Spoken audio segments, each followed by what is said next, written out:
At my baby's first birthday party, my mother-in-law stood up during the toasts and roared, "You think this baby is safe with her?" I tried to get her deemed unfit, paid a lawyer to make up concerns.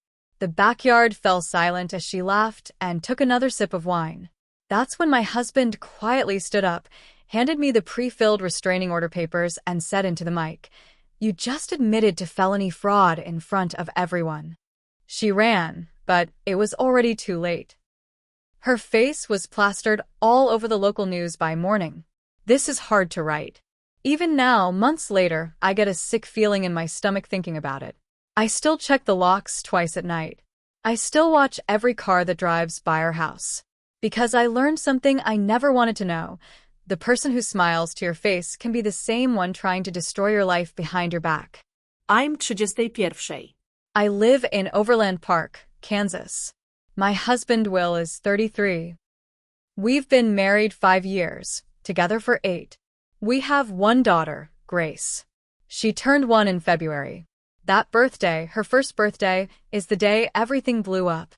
But it started long before that. When I met Will, he was sweet, dependable, funny. Everything I never had growing up. I came from a messy home. Drugs, yelling, nights when I didn't know if my mom would come back. So when I met Will, I thought, finally, safety, Stability. a good man. And he really was. His mom, Janice, was polite at first. Cold but polite. I figured she just needed time.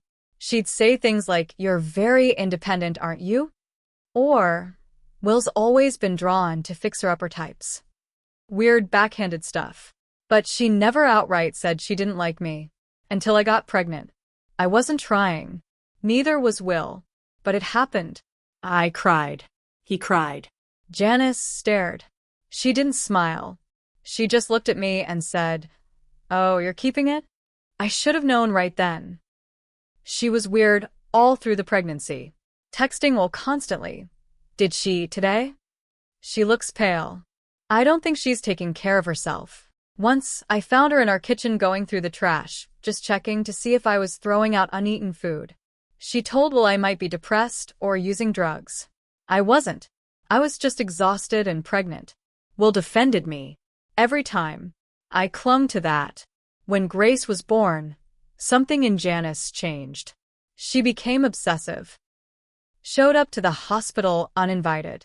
Posted pictures of Grace on her Facebook before we even announced her birth. Called her my little angel like she was the mother. At first I thought maybe she was just overexcited. But then she started ignoring me entirely. Everything about Grace was about her. She told me not to pick her up when she cried because I'd spoil her. She said I held her too much. She tried to correct how I breastfed. She said my milk didn't look strong. She kept calling formula real food. Then one day, she tried to take Grace from my arms, no warning, while I was calming her down from a fever. She said, "Let me hold her before you drop her." That was it. I told Will we needed space. He agreed. We told her she needed to call before visiting. That Grace was our child, not hers. That she was crossing boundaries. Janice did not take it well. 2 weeks later, I got a call that changed everything. A lawyer. Saying there were reports that Grace might not be in a safe environment. That CPS would be opening a case. That someone, an anonymous source, had made multiple claims about neglect. I thought I was being pranked. Then he read me the claims, that I left Grace in her crib for hours, that she was losing weight, that I screamed at her during feedings, that I had episodes where I'd sit staring into space for hours. I couldn't breathe. I couldn't speak. It felt like the air got sucked out of my chest. I asked where these reports came from. He wouldn't say, just concerned family and neighbors. Then I got the paperwork. Photos. Blurry, weird-angle pictures of me sitting on the couch with bags under my eyes. Pictures of bottles on the counter. One of me carrying Grace to the car while yawning. Every single one of them taken without my knowledge. She'd been spying on me. Documenting me. Twisting everything to make me look like an unfit mother. I knew immediately who it was. Will was horrified. I've never seen him so angry. But quiet. Focused. he said. We're going to fight this. We're going to beat this. Then we're going to take her down. We got a lawyer. Hired our own investigator. Got letters from Grace's pediatrician, my OB, our daycare, neighbors, coworkers. The case was closed in 17 days with 0 findings. Not even a follow-up. But something inside me broke. I couldn't sleep. I kept thinking, what if they had believed her? What if they'd taken Grace? Janice didn't even flinch. She acted like nothing happened. Still sent birthday gifts. Still left voicemails like she hadn't tried to destroy my life. Well, stop responding entirely. That's when he told me his plan. We were going to invite her to Grace's first birthday. We were going to let her think she'd won. That we'd moved on. And then we were going to destroy her. He set up cameras in the backyard. Audio. Video. Everything discreet. We invited close friends, family. People we trusted. And we made sure they knew. Just listen. Don't interrupt. Janice showed up in a white lace dress, like she was the star. Hugged Will. Kissed Grace. Smiled at me like nothing had happened. I smiled back. During the party, she drank. Not a lot, but enough. Enough to loosen her up. Then we did toasts. Will went first. Talked about Grace. About love. About strength. Then I said a few words. Thanked everyone for supporting us. Then Janice stood, wine glass in hand, and with the fakest smile I've ever seen, she said, "You think this baby is safe with her?"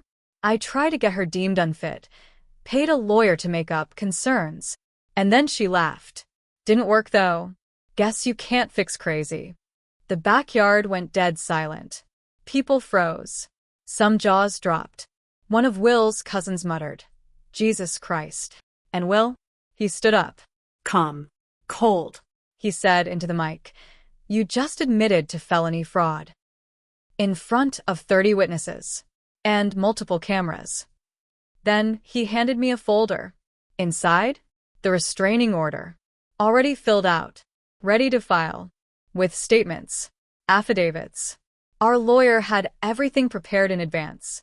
Janice stared at us. Her face turned red. Then pale. Then she grabbed her purse and ran. Literally ran out of the yard. But we weren't done. 2 of the guests at the party? Process servers. They followed her. Served her papers in her own driveway. And the footage? We handed it straight to our lawyer, who handed it straight to the county prosecutor. The next morning, Janice's mugshot was on the local news. Local woman accused of filing false child abuse reports against daughter-in-law. Her employer fired her by noon. Her church kicked her off the board. Her Facebook disappeared. Her friends ghosted her. We didn't have to say a word. She did it to herself. After the party, things moved fast. Janice was charged with filing false reports, attempted interference with custody, and harassment. She was released on bail, but the conditions were strict. No contact with me. No contact with Grace. No contact with Will. Still, that didn't stop her. We thought she'd be ashamed. That she'd crawl back into her house and lay low.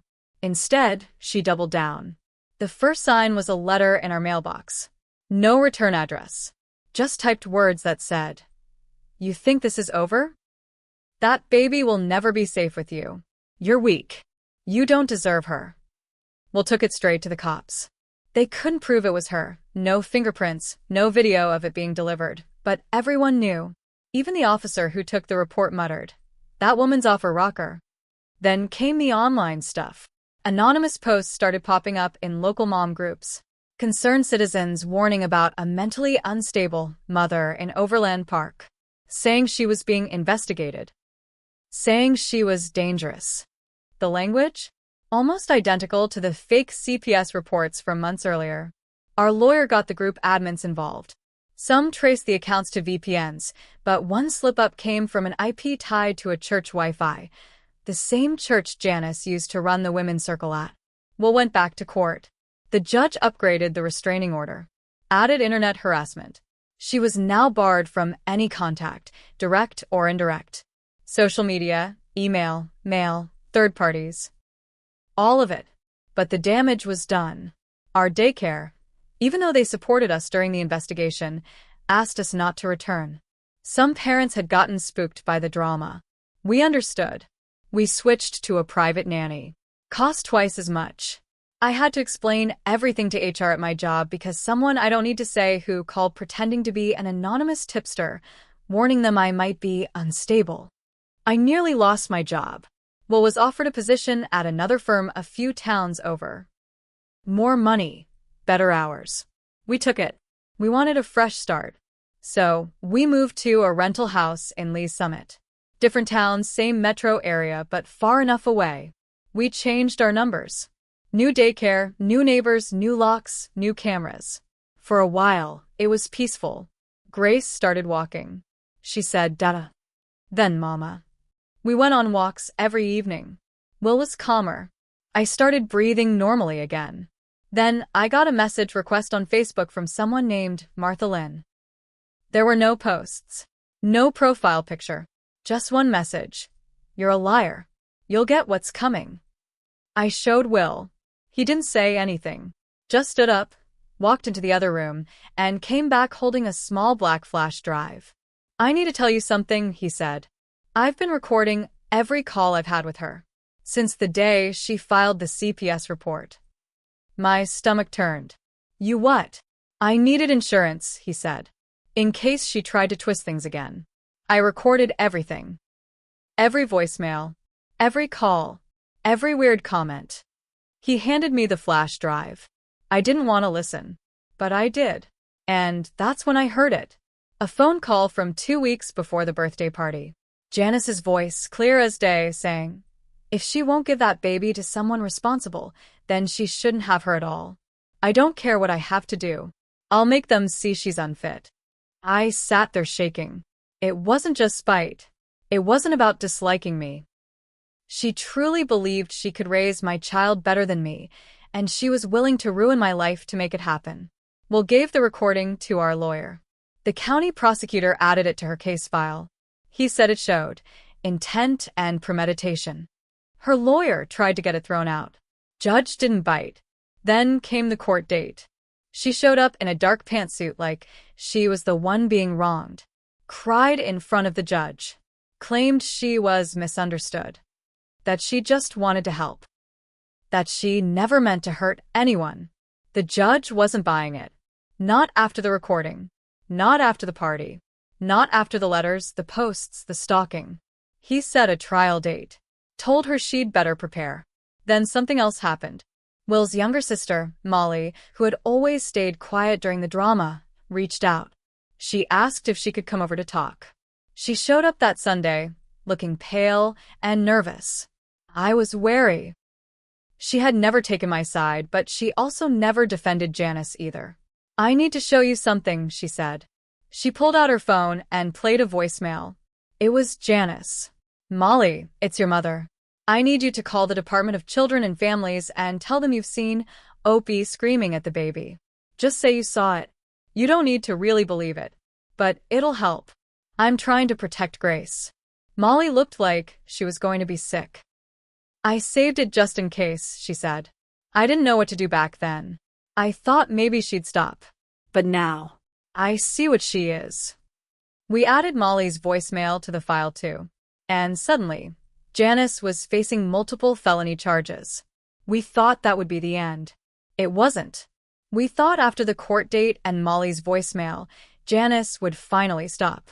She didn't. She got smarter. After her lawyer realized how much evidence we had. The recordings, the party footage, the letters, the social media harassment, the voicemail from Molly, they switched tactics. Claimed she was having a mental health crisis. That she wasn't thinking clearly. That she was suffering from post-traumatic stress from losing access to her granddaughter. It was bullshit, obviously. But it bought her time. Her lawyer filed a motion for a psychiatric evaluation and pushed the trial back by 3 months. Will was livid. I was tired. Grace was the only thing keeping me going. We were just trying to be normal, to enjoy our baby's second year. Every day, though, we were looking over our shoulders. We started noticing strange things again. One day, our mailbox was left wide open, mail scattered on the lawn. Another. Our trash cans were knocked over, even though it wasn't windy. Then, someone rang our doorbell at 3 a.m. and ran. I checked the camera footage, a woman in a hoodie with the same build as Janice. Couldn't see her face. We reported it. Again. Police said unless she broke the order directly, there wasn't much they could do. The harassment was subtle.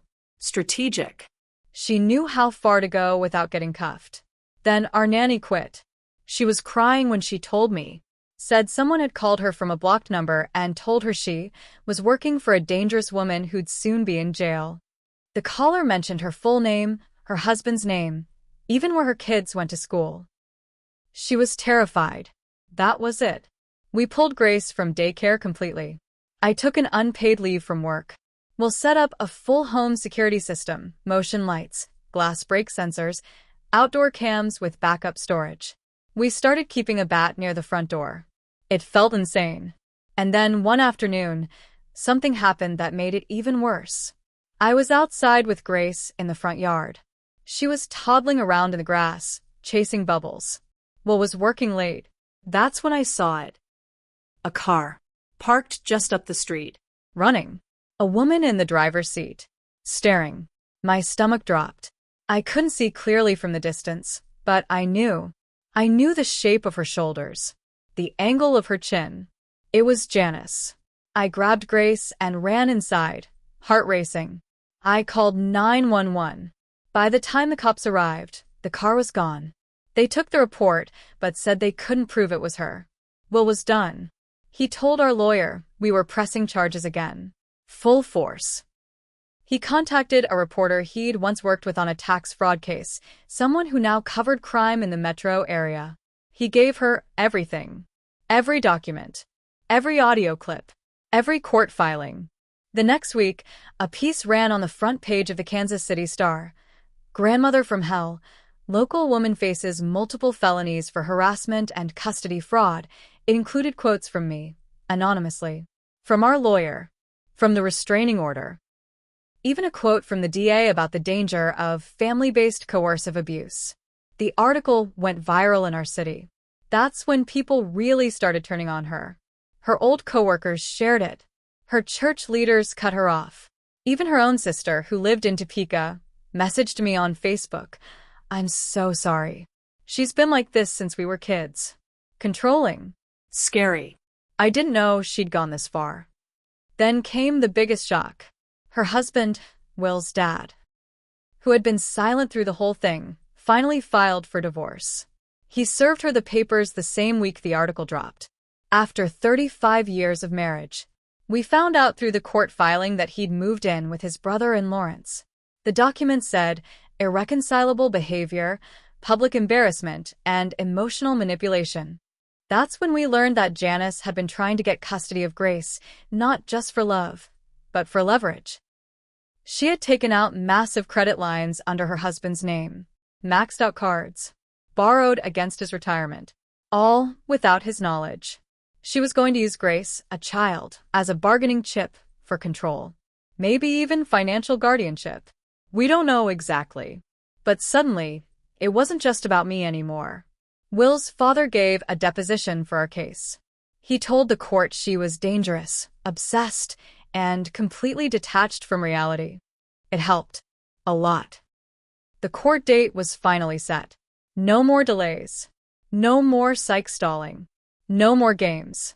But just 2 weeks before the trial, Janice disappeared. I don't mean she ghosted. I mean she packed a bag, emptied one of her old bank accounts, and vanished. Her phone was off. Her lawyer said he hadn't heard from her. The police listed her as a missing person of concern. They thought maybe she'd hurt herself. We weren't so sure. Because that same week, Will got an email. No name. No address. Just one line. You'll regret what you did. Sooner than you think. The email chilled us both. Short. Cold. A warning. A threat. We handed it to the police. They tried to trace it, no luck. It came from a VPN routed through 4 countries. Whoever sent it knew what they were doing. Will was shaken. He tried not to show it, but I could see it. He started sleeping with his phone under his pillow. Double-checked the locks 3 times before bed. I slept with Grace in our room for a full week. A week passed. Then 2. No sign of Janice. Then something happened that changed everything. We got a call from the police. A woman matching Janice's description had been spotted at a Greyhound station in Tulsa, Oklahoma. She'd used a fake name, but an employee recognized her from the news story. She'd asked for directions to a shelter that specialized in women escaping abusive families. They didn't stop her in time. She was gone before they got there. A few days later, a package showed up at her house. No return address. Inside, a photo album. Every page was filled with pictures of Grace, photos we had posted over the past year on our private family cloud. Ones we thought were secure. Some were clearly taken from a distance through windows. Others were screenshots, cropped tight on her face. At the back of the album was a handwritten note. I loved her first. I'll love her last. You'll never take that away. I almost threw up. That was it. The fear turned into fire. I told Will, we end this now. No more courts. No more waiting for her to mess up. I went back through every single thing we had. Audio, video, emails, court documents, Janice's online posts, the anonymous letters, the recording Molly had, and the statement from Will's father. Then I made a copy. Dozens of them. I mailed one to every reporter who'd ever written about the case. One to the county prosecutor. One to the attorney general's office. One to every parent in Grace's former daycare. I even mailed one to Janice's old employer, just to be sure. It wasn't about ruining her anymore. It was about making sure no one ever let her near another child again. Within days, the pressure worked. Someone at a women's shelter in New Mexico recognized her from a news segment. She'd been going by a fake name, Julie Marks, pretending to be an abused grandmother trying to gain custody of her granddaughter after a drug-addicted mother abandoned her. They held her, called the cops. She was arrested within the hour. She was extradited back to Kansas in handcuffs. And this time, no bail. The court hit her with everything: violating a restraining order, identity fraud, stalking, harassment, interfering with custody, and a new charge, child endangerment, for stalking our daughter and showing up at her daycare with a hidden camera 3 months before the birthday party. She'd been planning this long before I ever knew. At the sentencing hearing, she tried to cry. Said she just wanted to be part of Grace's life. Said I took her family away. I stood up. I looked her right in the face. I said, "You didn't lose your family. You destroyed it. You came for my daughter. You tried to rip apart the one stable home she had. And you did it with lies, stalking, and cruelty. I don't care if you ever say my name again. But you will never say hers." The judge gave her 12 years. Not parole eligible for 7. She screamed as they took her away. I thought I'd feel better. That it would feel like a win. It didn't. Not really. Because the truth is, I lost 2. I lost 2 years of peace. Of trust. Of sleep. My baby's first year was marked by fear. My marriage got stronger, but it also got hardened. I don't smile in photos the way I used to. And Will, he blames himself. For not seeing who his mother really was. For not cutting her off sooner. We go to therapy. We take things slow. We're still rebuilding. Grace is happy. Safe. She doesn't remember any of it. And maybe that's the best revenge of all. Janice sits in prison. Alone. And Grace is growing up free. Loved. Untouched by the madness her grandmother tried to pull her into. That's the ending. Not perfect. But it's ours. And no one will ever take that from us again.